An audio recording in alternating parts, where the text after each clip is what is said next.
Welcome to a skill-capped subscriber breakdown. In these videos, we first provide you with a detailed analysis of what it takes to win a given matchup by pinpointing the goals that you need to accomplish. Then, we break down a subscriber's game by highlighting where these goals were failed and where they should have done better. The result is that we're able to fast-track your improvement by helping you avoid common mistakes and send you rapidly towards the rating that you desire.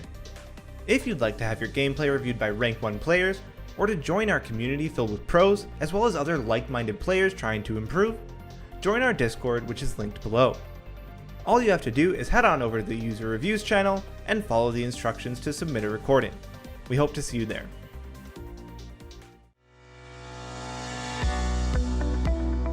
Hey guys, Zot here, and welcome to another Skill Cap subscriber breakdown. Today we're going to be looking at our subscriber playing Restoration Druid in 2v2 with his Demon Hunter partner, and he's coming up against double Druid, which is of course Feral and Restoration Druid.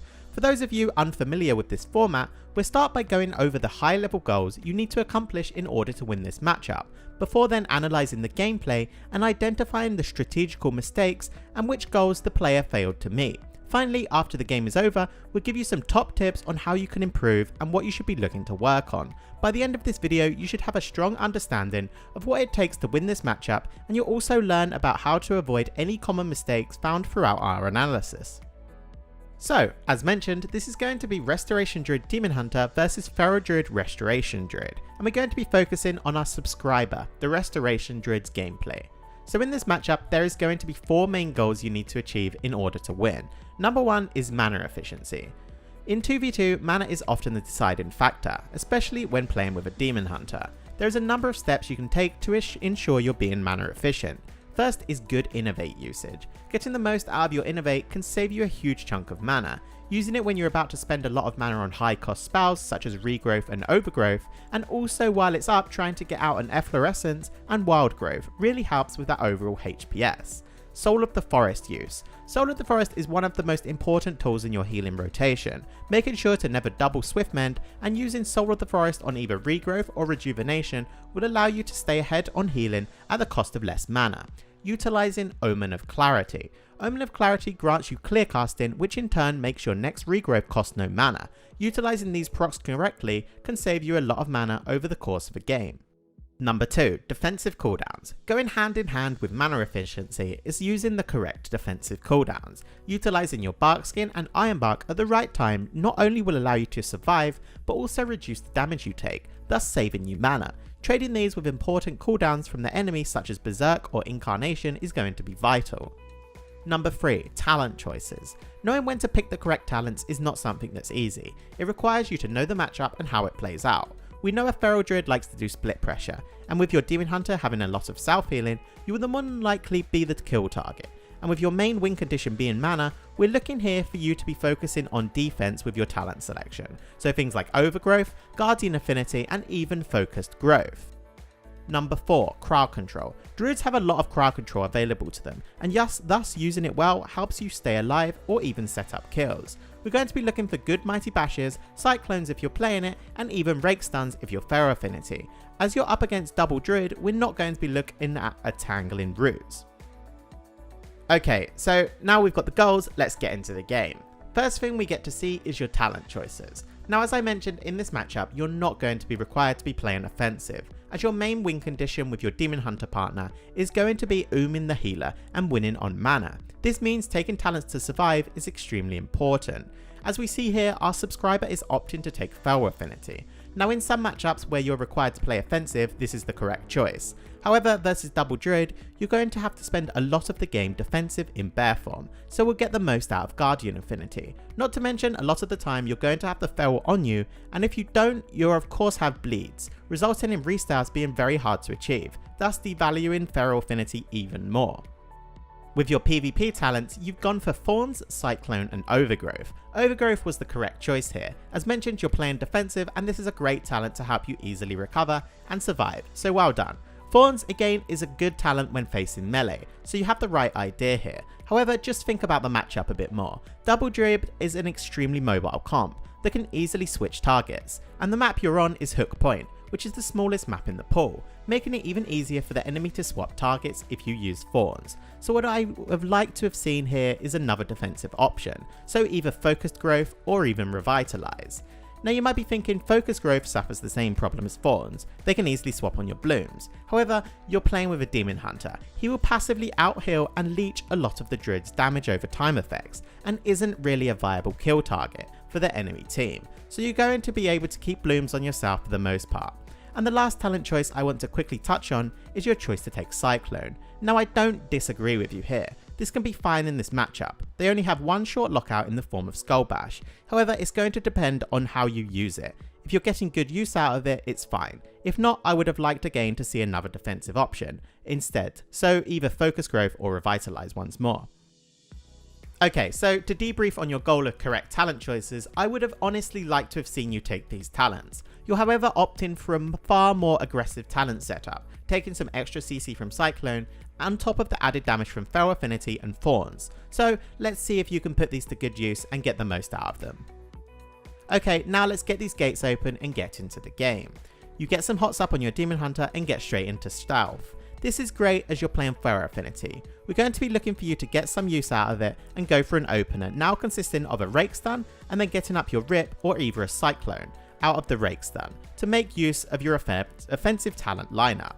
Okay, so here we see you instead opt to open up with a Hibernate. Now, this is a mistake for a few reasons. First, you've completely wasted your Prowl. As you've taken Feral Affinity, opening from stealth with a Rake Stun will stun the target for 4 seconds and on top of that deal 100% increased damage, allowing you to then either follow up with getting some more damage up in the form of a Rip or simply just Cycloning him. Secondly is your Demon Hunter is in meta. This means he's going to be doing a lot of cleave, as when in meta he's having to use Blade Dance to deal damage, and with both targets stacked up he's likely to break it. He also on top of that has Immolation Aura up, as we saw a few seconds ago when you targeted him. And that's not even mentioning the fact that the Feral can just simply shift out of Feral form to avoid your Hibernate altogether. So continuing the clip, as expected the Hibernate simply breaks to your Demon Hunter's cleave, so you go for another one. Again, not worth the time as your Demon Hunter will once more simply break it. Now attempting the triple DR Hibernate, you look to Cyclone off of it. Now Feral Druids have a ranged kick and your Hibernate is going to expire before you land this Cyclone, so if fast enough he could have potentially landed an interrupt onto you. However, the Feral opts to line of sight the clone and you just about manage to land it somehow. Now, you're in a good spot despite the wasted Hibernates. The Feral is in a full Cyclone and the enemy Restoration Druid has wasted stun DRs on you. So you did the correct thing here and sit the stun and not use any defensive cooldowns. You look for the recyclone using your Vortex. Now, as you've got stunned, you was unable to time your Cyclone out of the first one. So the Feral comes out of the Cyclone and drops combat. Vortex does not put enemies into combat. So the Feral comes out of your Cyclone and avoids your second using his Prowl. I would have liked to have seen you instead here use Moonfire or Sunfire to keep him into combat. Because of this, you're now in a bit of a bad spot. You've spent the first 30 seconds of this game looking for Hibernates and Cyclones, but now you have 0 healing over time effects up and have wasted your Vortex, which can be a great tool at kiting. And the Feral is now in stealth, so he can get an empowered Rake Stun out of stealth onto either you or your Demon Hunter. He stuns your Demon Hunter and gets full bleeds up, whilst you try to catch up on Hots. Due to the empowered Rake and you falling behind on keeping your Hots up, your Demon Hunter dips low and uses his Blur, as he's currently also hitting into Fawns. You use your Wild Charge to get back to your Demon Hunter and then use Iron Bark. Now, this is obviously an overlap. Although you had a few seconds to see your Demon Hunter's Blur, for future games, communication is key. Either have your Demon Hunter communicate to you that he's using Blur, so you know to hold your defensives, but overlaps like this can cost you games, so really try to avoid them. As your Demon Hunter has both of these defensive up, the enemy Feral swaps targets and lands a short stun on you. Now after this stun, I would want to point out something. Your Demon Hunter has your Life Blooms, 2 Rejuvenations and is also in meta, with Iron Bark and Blur. He's not going to die, and your Hots are empowered by your Iron Bark as you took the Stonebark Talon. You come out of the stun and you Swift Mend your Demon Hunter. These Hots combined with Iron Bark, Blur and his meta are more than enough to sustain him back to full health. This Swift Mend is a complete waste and better saved for the inevitable swap to yourself. Now focusing you, the Feral pops his Berserk. Now this is a Feral Druid's biggest cooldown and should be respected as so. Here we see you cast in a Hibernate. Now before we go any further in this video, let's quickly touch on Hibernate. For those of you unfamiliar, Hibernate is an 8-second CC that you can use on targets considered as beasts. So in PvP, that's druids in shapeshift forms like bear and travel form and even cat form, and shamans in ghost wolf. However, the big drawback is they can simply shift to immune the cast. So at the end of the cast, just shift out of form and immune the Hibernate and waste your time. Stunning a target into a Hibernate also doesn't work, as both druids and shamans can shift out of their forms into human even whilst they're stunned. So you might be thinking, what's the use of Hibernate then? Well, primarily it's used when playing with mages. If you cast both Hibernate and Polymorph on an enemy druid, they're unable to shift both. Outside of that, you can probably sneak in a few on unsuspecting enemies at lower ratings. Okay, let's get back into the game now. This Hibernate is not going to land, obviously. He has kick available and can either kick you on your cast, shift out of form, or even stun you. Luckily, you are on stun diminishing returns. Otherwise, this could have quite easily been a full bash onto you whilst his strongest offensive cooldown is active, and you only having one healing over time effect currently up. You keep attempting to fake him using Hibernate. This won't work. He's not silly and will shift at the end of the cast, so all you're doing here is just wasting your time. Fake casting is fine, however fake casting with Hibernate is not. As mentioned, he has no reason to kick you, he can shift or get dispelled by his healer, and you also have zero healing over time effects on yourself. If you feel comfortable fake casting, make sure you have hots up beforehand so you don't fall behind. What I would have liked to have seen here is one of two things. First is most optimally would have been for you to vortex the Pharaoh and use your travel form to leap away with wild charge, delaying him reaching you so you can get some hots up behind the pillar. However, those were both wasted in the first 30 seconds of the game, so are now not available. With your consistent use of Hibernate, it looks like you enjoy making plays. A cool thing you could do here, knowing you're on stun DR, is to bash the druid and then start casting a cyclone and quickly cancel it. As the Pharaoh has all cooldowns up, he will 100% always trinket this bash and try to kick you. Furthermore, you don't have your Iron Bark to trade efficiently for his Berserk, so the most optimal play here would be to overgrowth yourself, Fauns yourself, and then get into bear form for the increased armor. So let's see how you handle this. Well, you come out and once more start casting Hibernate. Luckily for you, you're still on stun DR, and bash is only a few seconds, meaning the Pharaoh messed up. If you wasn't, you would have pretty much had to use all your defensive cooldowns here to recover or maybe even simply die. You choose to instead use your bash here and force the Pharaoh Druid to trinket. It was a good choice as he's almost always going to trinket in this situation.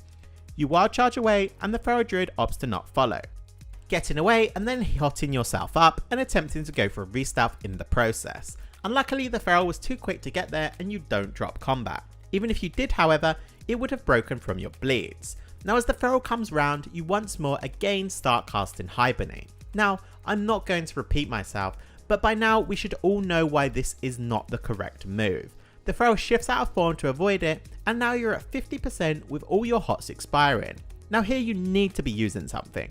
Overgrowth yourself and quickly get into bear form and let your hots heal you up. But instead you choose to wild charge away to build some distance. This is fine, but you only have a short time before the Pharaoh reaches you. You choose to spend this time trying to land a cyclone. Again, he's still got kick as we can see from your Omnibar, and you also have a maledict incoming as we can see from both your weak aura and the debuff on yourself. Here would have been a great time to use your Shadow Meld to completely avoid it. But as we know, the Pharaoh still had his kick and it's ranged, so you get fully interrupted. Now with not a single healing over a time effect on yourself, a maledict and the fact you're shortly coming off stun DR, now as we see you shift into bear form and fauns yourself. I would have loved to have seen this way earlier, but now you've fallen behind, you're going to have to use a lot in order to recover. This is as by now you're off stun DR, so as soon as you shift out you'll more than likely be stunned here. As expected, you shift out, dispel your maledict and instantly get stunned. Now you have two options here, sit it and use Barkskin or trinket and overgrowth. Now I think if you tried to sit this stun you would die, so you're going to have to trinket. As we see, that's exactly what you do, so well done. Sitting the stun and using Barkskin would have not have been wise. You more than likely would have died here. However, this whole situation could have been avoided if you didn't fall so far behind healing trying to Hibernate. The Pharaoh then casts Cyclone on you as you trinket. Now you could have lined this by stepping to the side, however I can only assume you was more focused on staying alive as you felt so far behind.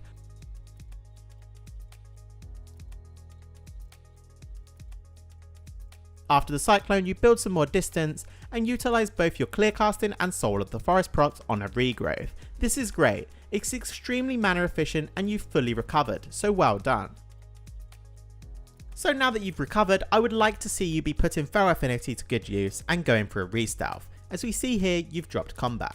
Also, just a very minor point, we see you opt to cast Rejuvenation on yourself instead of Life Bloom. Life Bloom is your most important healing over time effect. It not only does more healing and costs less mana, but it's the ability that procs your Omen of Clarity, giving you the chance at a regrowth at no mana cost. Now instead of going for the re-stealth and doing some damage or even cycloning with your rake stun, you go to hot your Demon Hunter. Whilst this would have been the best move defensively, you have chosen an offensive talent build as we mentioned in the start, so you need to be getting the most out of it.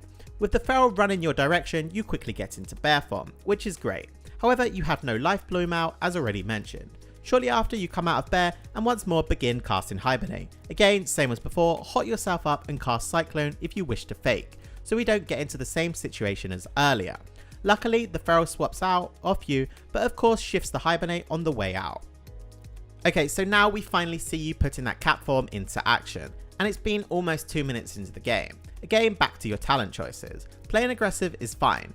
Make sure you have your hots up beforehand though, do not fall behind. Now you bash the Druid. Whilst this isn't that bad, you're playing with a Demon Hunter. They need their stuns to maximize mana rifts. If you don't need bash defensively, communicate with him. Ask if he wants a stun to land an extra mana burn. Also, you could have waited a few seconds for diminishing returns, meaning your bash would have been full, so just always double check before using your bash. Once more, after you shift out of cat, you prioritize your rejuvenations. Get up your Life Bloom first. Now you finally managed to get full hots on yourself and see the enemy Druid running towards you whilst your Demon Hunter is cycloned. You use your Vortex and Leap to escape, so good job kiting here. And it was well played. If you didn't have Wild Charge and Vortex in this situation, you would have obviously wanted to go into bear form. You then get behind the pillar so they can't quickly connect and begin to heal yourself up. You are 50% and all your hots are about to expire. Now would have been a great time to use your Innovate, as you have no Omen of Clarity proc and you're going to have to spend a lot of mana. I would have liked to seen an Innovate into Regrowth and refresh on all hots on yourself and then refresh the hots on your Demon Hunter. However, you get into bear form and use Thorns, as the Feral only just swapped to you, so this is good. You're going to cause him to either swap or take a lot of damage hitting you in the process. The Feral instead tried to cyclone you, which you attempt to line of sight, so good awareness and well done. Now as you retreat, you apply hots to yourself, but neglect Life Bloom yet again. The enemy here swaps to your Demon Hunter and you're both hovering around 60% with barely any hots. Now would have been a great time to use Innovate once more. Overgrowth your Demon Hunter and then build up some distance and hot yourself. You run to your Demon Hunter and use Overgrowth. This was for sure needed and is the correct choice. But instead beforehand I would have liked to have seen the Innovate, as you had a few seconds worth wasted globals before reaching him, and Overgrowth is Druid's highest mana cost spell. After Overgrowthing, use your Wild Charge to again build some distance. This is good. Building distance is always very important, however you have your Soul of the Forest buff up, so make sure if you can't get the time to land a casted Regrowth, you use this on Rejuvenation, as if you let it expire it's a lot of wasted healing.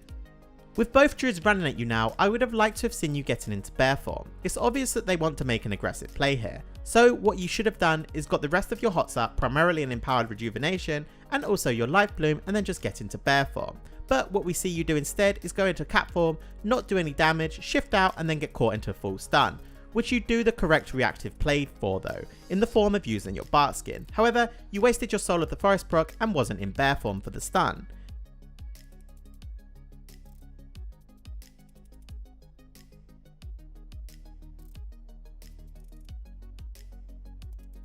Now, you kite a little and get the rest of your hots up with the Restoration Druid following you. You Shadow Meld and use that empowered Rake Stun on the Restoration Druid. Here would have been a great time to possibly Cyclone him, but you'd go for the rip and opt to do some more damage, which is perfectly fine. But again, once more you're playing with a Demon Hunter. Your main win condition is mana burning off stuns. You've put the Druid on Stun DR and used your Shadow Meld, so I'm going to say this wasn't the most optimal play, as if you think about it, what do you achieve by doing this? You've used a 2-minute cooldown to get a Rake Stun and a rip up onto a healer. Neither you or your Demon Hunter were in any danger, the Druid wasn't low and he couldn't mana burn off it. I instead would have liked to have seen you hold your Shadow Meld for the next Maledict or as a way to avoid Cyclone if required. Moving on, as the Druid is now on stun DR, your Demon Hunter uses his Foul Eruption on the Feral Druid, as he's unable to land his Mana Rift on the enemy Druid. Okay, so now remember what I said about Hibernate. You can shift even whilst you're stunned. So the enemy Feral shifts and now you have his kick to deal with. This Foul Eruption could have been a way for you to ensure a free Cyclone, allowing you to fully recover and possibly then put your Feral Affinity to use and deal some damage to the enemy Restoration Druid. You then fawns your Demon Hunter and get some distance. This is good because it forces the Feral to either take a lot of damage hitting into fawns or run across the map after you. Now here again, you're in the same situation as before. You're behind line of sight and can drop combat. You should take advantage of this and go into Prowl and open with a Rake Stun. As we see, that's exactly what you do. Rake Stun in the Feral as he runs over to you and the stun is DR. You instead do some damage. This is great, so well played. Although after the stun ends, you once again prioritize your Rejuve over your Life Plume. Now here you have Soul of the Forest and Omen of Clarity.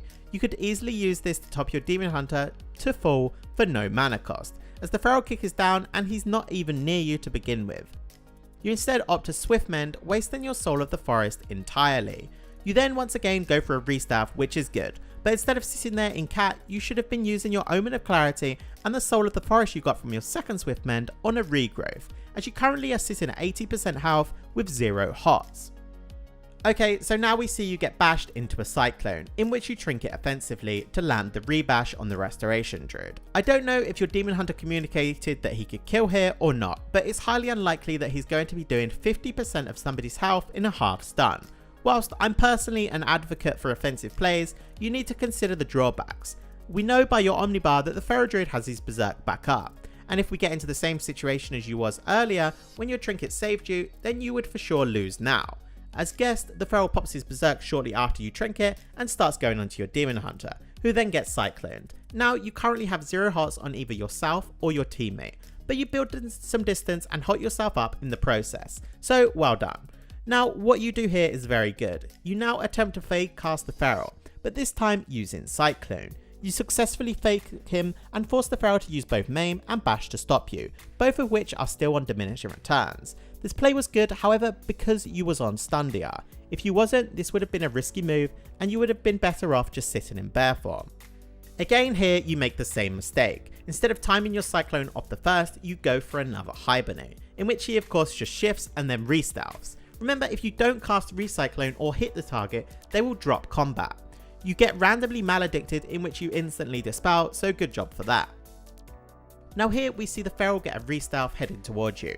Make sure you get into bear. Bear form heavily increases your armor and will reduce the damage from the Feral's opener substantially. As you didn't get into bear form, you should be using Barkskin here. You've got no hots once more and he's popping his Tiger's Fury. After his opener, you bash the Feral, forcing his trinket yet again. This was fine as you've fallen very far behind now due to the re-stealth and holding your Barkskin on his Rake. Now here you need to get away. How you should do this is by combining your Vortex with your Wild Charge. Wild Charge is off the global, so you can combine both to quickly get some distance behind the pillar and recover. You however allow them to follow you and drop low. You should instantly react here by using your Overgrowth, ideally with Innovate that you have yet to use. You barely survive and use your Barkskin, which was much needed as you've fallen heavily behind once more. Hopefully this should be enough to keep you alive, but once again after the Iron Bark you Swift Mend and fail to use your Soul of the Forest. As the Feral has kick, you should be using it on Rejuvenation, and then look to kite like you are. Now here you've got away thanks to the pills from your Demon Hunter and you're kiting. You're behind the pillar with a clear casting proc and Soul of the Forest. You could get your health back up to near full here at the cost of no mana, but instead opt to go for a Prowl Rake Stun, but get knocked out by the Feral Bleeds on you and then proceed to trade Globals with the Restoration Druid in cat form whilst your Soul of the Forest times out. Now remember, you've got no trinket and you're still on 50% with 0 charges of Swift Mend now and only 1 Rejuvenation. Even now you've still got time to use your Soul of the Forest on another Rejuvenation, however you opt to use that Global for a Life Bloom and let the buff fall off. Now with the Feral moving over to you once more, you should be getting ready to get back into bear form. Instead, you get bashed in normal form yet again. Now it's 53% dampening and you're running low on mana. The Feral has already used his Berserk and most likely won't get another this game, so just trade Barkskin here as you're stunned in caster form and will likely fall behind even more. You choose to sit and narrowly survive, but it's taking its toll on your health and mana bar. so always look to trade defensives in situations like this. Although you notice the thrower is casting Cyclone and you quickly line of sight it, so again, good job for that. You manage to build some distance, and then once again they swap to your Demon Hunter. As he has no hots, you overgrowth him. This was the right play, however you once again didn't innovate for this high mana cost ability. You follow it up with a regrowth just to help you stabilize. Again, if you innovated before the overgrowth and regrowth, you would have saved a lot of mana. Now here you're pushing in for a bash. Always consider stun diminishing returns before doing so, as it was triple DR. The Druid has Iron Buck and is unlikely to die in a 1 second stun. You see the opportunity to close the game and take it, getting into cap form and trying to kill. You still however have your bark skin available, and should have probably used it here as you dip incredibly low. Now here you recognise the Druid isn't going to die before you if you don't heal yourself, so you come out of form and try to save yourself using Iron Buck and Swift Mend and using your soul on another rejuve, which is good, and getting straight into bear form, so well done surviving here, you did the correct play. However, you're on 6% and still not using bark skin despite the game being as close as it is. With both Druids completely you sit in bear and the enemy Druid dies, and your Demon Hunter saves you with an incap. Even now though, the game could still see a counter kill. You could have made this a lot less close by popping your innovate and spamming regrowths and following up the incap with a Cyclone. Despite this, you survive by the skin of your teeth and take the win. Okay, so at the start of this review I set some goals. Let's take a look at how you did on these. Starting with mana efficiency, we was looking for 3 main things: Innovate, Omen of Clarity and Soul of the Forest use. Innovate was not used once. Always make sure you're using this when you're required to do a lot of healing, often combining it then with a Wild Growth cast, Overgrowth or even an Efflorescence. As for Soul of the Forest, there was many times where you would simply let one time out or you would Swift Mend twice in a row. Avoid this at all cost. Omen of Clarity usage was poor, mainly due to the fact that your life bloom uptime was very low, but also there was plenty of times you could have utilised using these procs to again stay ahead on mana.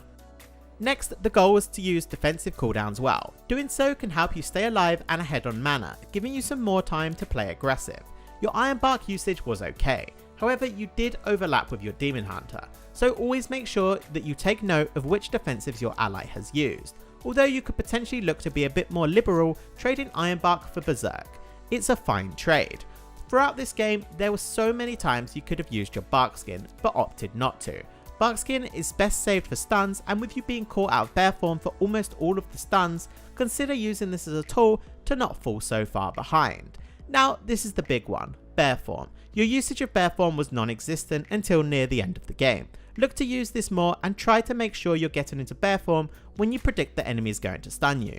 A few of the stuns in this game were extremely obvious. Even if you're not playing Guardian Affinity, bear form is still a great tool to enable you to survive. Talent choices we covered earlier, however now that we've seen the game play out, let's talk about your offensive talent choices.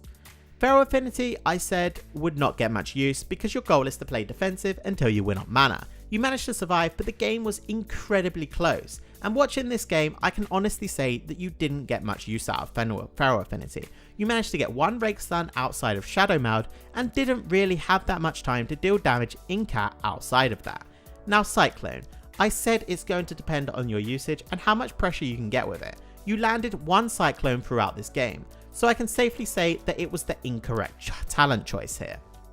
Our last point was crowd control, and I already covered the usage of Rake Stun and Cyclone, so let's talk about your use of Mighty Bash. Overall, it wasn't too bad. Look to use Bash in your composition 2 ways, either defensively to survive or as a way for your Demon Hunter to land an extra mana rift. To do this, you need to be communicating that you have it available. Alright, so this can't be a subscriber breakdown without some tips you can take away and work on. Number 1 is don't hibernate. Single-handedly, this ability was what made this game hard for you. Realistically, you should have never pressed it at all this game. Remember, Druids can shift to avoid being hibernated, and it's also on top of that dispellable. Outside of Rogue Mage, this spell is very niche. If you're playing at lower ratings and people are not fully aware, you can maybe sneak some in. However, don't cast it in their face. Number 2, general healing. Your general healing rotation was a little off.